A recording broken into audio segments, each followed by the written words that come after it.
What's going on, everybody? How you doing? Donation request, Suzanne Vega. This is off of her third album, Days of Open Hand from 1990. The song we're checking out is Institution Green. Album was follow-up to the successful Solitude Standing, produced by Vega and Anton Sanko, who also co-wrote 6 of the album's 11 tracks. Multiple studios throughout New York City from 1989 to 1990, came out in 1990. So now we've got folk rock and pop. They're like, oh, we hit some success with our last album in Tom's Diner. Let's see if we can do more with that. Won the award for Best Recording Package. What the hell is that? Visual look of an album. Presented to the art director of the winning album. An art director in the context of a music album is a professional responsible for overseeing the visual aspect. Okay, all right. So like the cover and maybe design of the, what is it? Is it a CD by this point? When did CDs come out, right? Is it a CD by this point? Maybe. I mean, she queen of the MP3 or whatever. That's past CD. Anyways, okay. Days of Open Hand combines Vega's established folk rock style with more varied instrumentation, such as the ney and doumbek, and experimental arrangements. Yeah, she's into that kind of stuff. I think that's great. I love that. John Linnell of They Might Be Giants. Album saw greater use of synthesizers and samplers. Okay. The Fairlight. Did not match the success of his predecessor, stalling at number 50 in the US and failing to spawn a hit single. Best Contemporary Folk Recording nominated. Okay. Hit song Luka. I don't know if I know that one. With the follow-up studio album, Vega went in a more experimental direction, featuring elements of various genres and many high-profile collaborators. Songs such as Institution Green and 50-50 Chance place heavy emphasis on atmosphere. This one features string arrangements done by Philip Glass. Okay, wow. Got some EBO on this track. That's an EBO. I have one right in here. Wow, that's the case. I've brought this up. You put it in between the strings and it makes it vibrate, makes the string vibrate, so you can just hold that string forever. Right? I've brought that up before. We've got fretless bass again, same guy. Michael Visceglia. Yeah, she's really into that sound. Got some strings happening on this. She's got Bob Ludwig and Hugh Padgham, right? Both have done everything, right? You see right here, Phil Collins, XTC, Genesis, 4 Grammys, Producer of the Year, Album of the Year, Record of the Year, Engineer of the Year, right? This guy is, so it's going to sound great for 1990.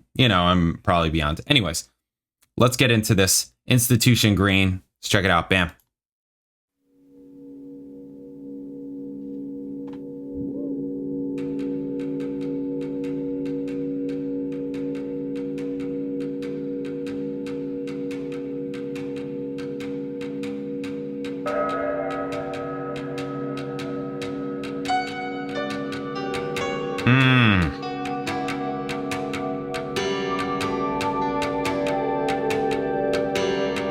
Yeah, atmosphere. Yeah. Institution green. The walls are cracked and dim, and we are standing in a line. Melody, nice. Waiting for our faces to be seen.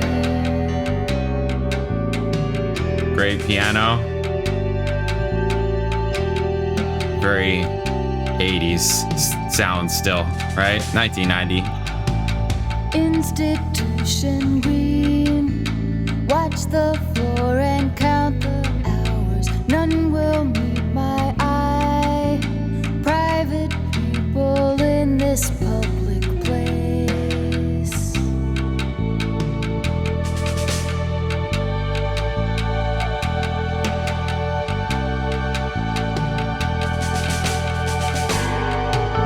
I wonder if they'll take a look, find my name inside that book, lose me on the printed page, where to point the aimless rage. I cast my vote upon this earth, take my place for what it's worth. Hunger Synth part over here. a pair of eyes to notice and to recognize.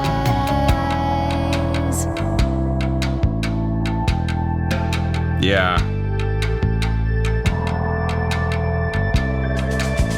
Has a bit more of like a Power Windows vibe to it, production wise, but also reminds me of like Sting from this era, right? Production, we're talking about production.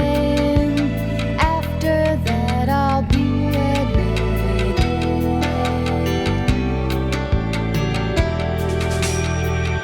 It's just the bass and that rhythm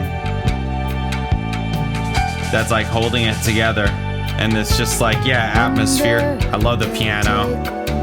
Just like bring in some jazz musician, just be like, play some shit on this, you know? Where to point the aimless rage? Cast my vote upon this earth. Take my place for what it's worth. Hunger for a pair of eyes to notice, to recognize. Nice change. Bridge. Nice.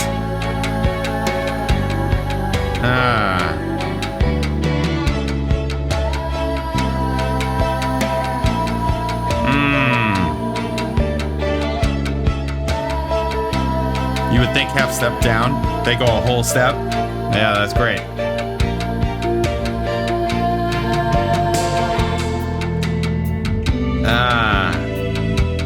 Yeah.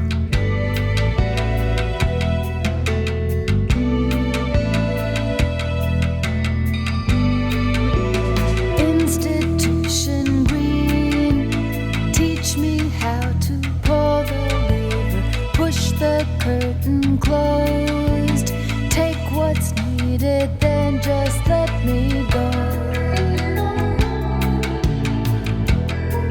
And it's very sparse, really, you know?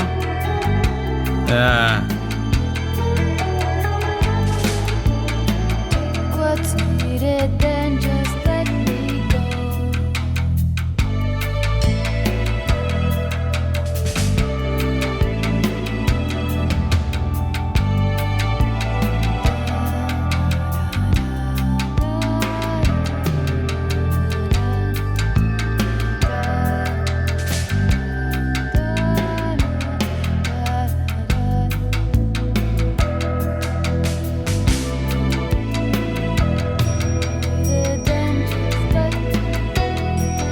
Right? It's like things just kind of like pop in and out, right? Just different like kind of colors and textures. You can think of it like as if it's just like brush strokes, just like, right? Whether it's the piano or those bells or, you know, the tings or the electronic sound there, right? That doom, right? Those strings there, you know? Toms. Snare. It's nice. Only constant is that, right? Is those hits that right?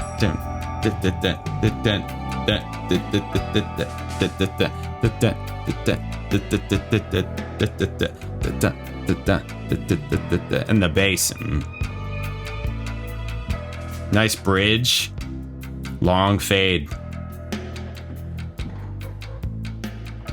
Yeah. Yeah, this is great. It's great. Love it.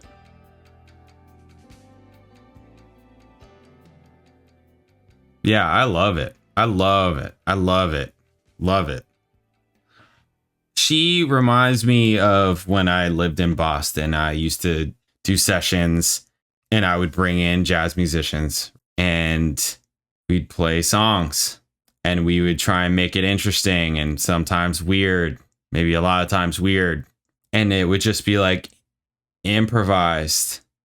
And this kind of all feels like it. This is probably more structured, but I wonder how the sessions for this went, like how it kind of unfolded. It's very cool. I like it. I dig it. Yeah, I really dig it. Is it like Pontchartrain? As close as Suzanne will come to Vienna's Pontchartrain, was I right? Sure. Yeah, sure. I mean, it's been a while since I heard that song. I remember really, really liking it.